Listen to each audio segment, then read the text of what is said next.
Magandang umaga, Pilipinas. Narito ang latest sa lagay po ng ating panahon.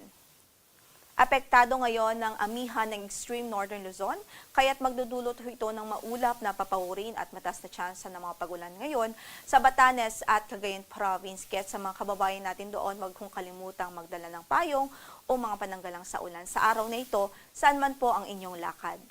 Samantala sa Metro Manila at natitirang bahagi pa ng bansa, generally improved weather naman ang mararanasang panahon. So maaliwalas naman ang ating papawirin, liban na lamang po sa mga localized at mga biglaang at bigdagli ang pagbuhos ng ulan, lalong-lalo na po sa hapon at gabi. Dahil wala po tayong ibang weather system na nakakaapekto sa bansa liban po dito sa northeast monsoon at mga localized thunderstorms. Pero meron nga ho tayong bagyo na minomonitor sa labas ng ating area of responsibility.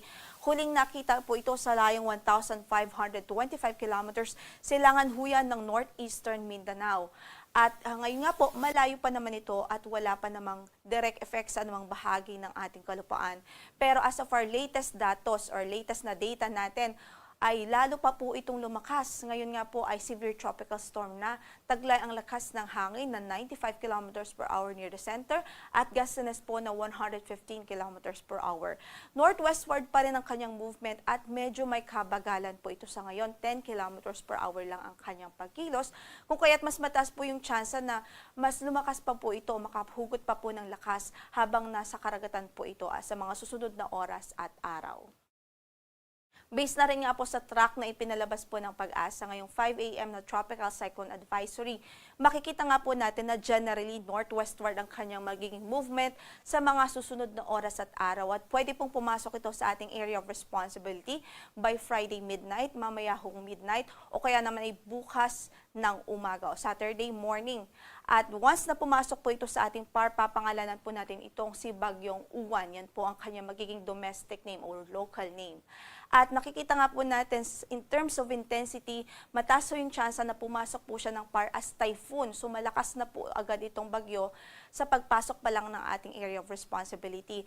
At habang nasa Philippine Sea siya sa mga susunod na araw at oras, ay mataas din yung tsansa na further o lalo pa po itong lumakas at pwede pong maging isang super typhoon habang nasa Philippine Sea siya bago pa man maglandfall sa atin. So in terms of landfall point po, nananatiling mataas ang banta dito po sa northern at central Luzon dahil dyan po nakikita kung saan ay pwede pong maglandfall itong si Bagyong Uwan o magiging Bagyong si Uwan. Pero kailangan po nating alalahanin na as long as nakapaloob po ang inyong lugar sa tinatawag po nating probability cone ay ibig sabihin posible pa rin hong dumaan sa inyo ang sentro mismo ng magiging Bagyong si Uwan.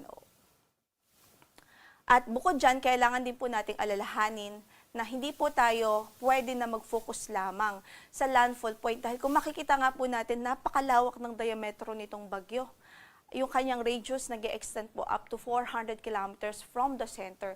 So kung ipoproject po natin ito habang lumalapit sa ating landmass, halos buong Luzon at malaking bahagi ng Visayas ang apektado nitong bagyo. So expect po natin meron tayong itataas na mga signal sa halos buong Luzon at malaking bahagi ng Visayas sa mga susunod na araw. At magtataas po tayo ng signal as early as mamaya o kaya naman ay bukas ng umaga sa eastern section ho ng Luzon at eastern section ng Visayas. Kaya't patuloy tayong mag-antabay sa magiging updates ng Pag-asa, matinding paghahanda ang ating iminumungkahi sa ating mga kababayan, lalong-lalo na sa magiging maapektuhan ng mga lugar.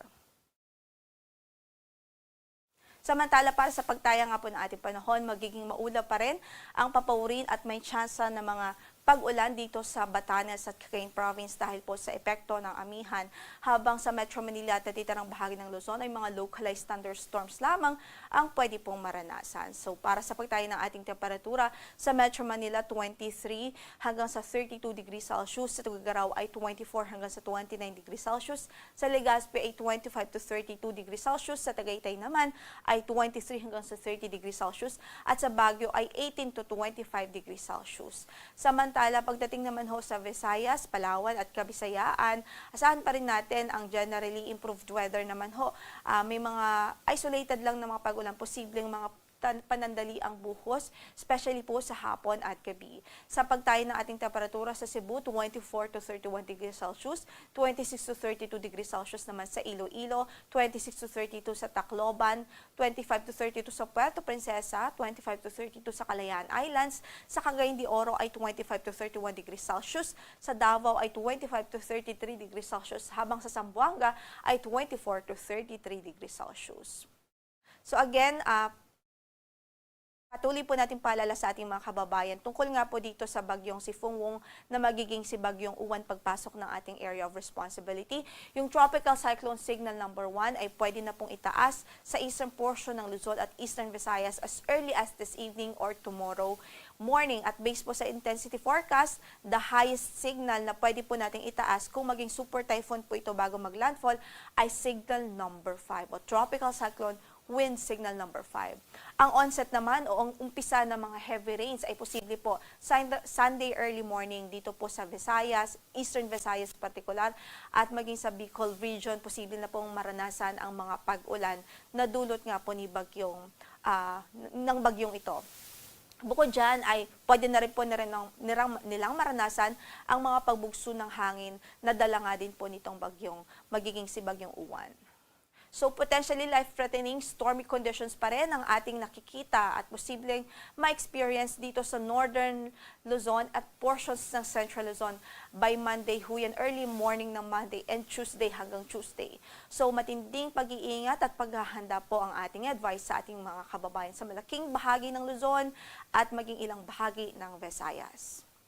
Sa kasalukuyan, in effect pa rin ang ating weather advisory. Ibig sabihin, sa Sunday o third day from now, sa paglapit po nitong bagyo, maaari na pong maka-experience ng 100 to 200 millimeters of rainfall ang Isabela, Quirino, maging sa Aurora, Rizal, Camarines Norte, Camarines Sur at Catanduanes, maging ang Quezon Province. So mostly the eastern section of Luzon, pwede pong maka-experience ng matitinding pag-ulan as early as Sunday morning o halos buong maghapon ng Sunday.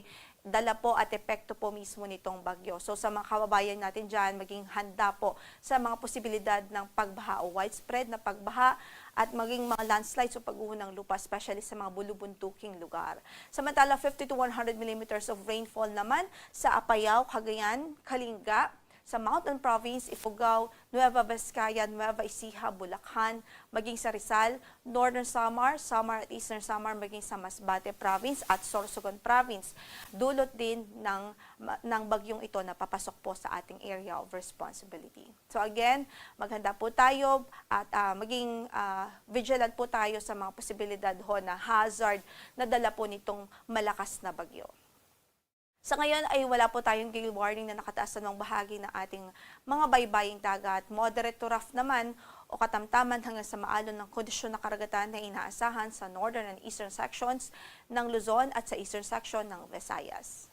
Ang sunrise natin for today is 5:54 in the morning at lulubog ang araw mamaya sa ganap na alas 5:26 ng gabi. Ito po si Lori de la Cruz Galicia. Magandang umaga po.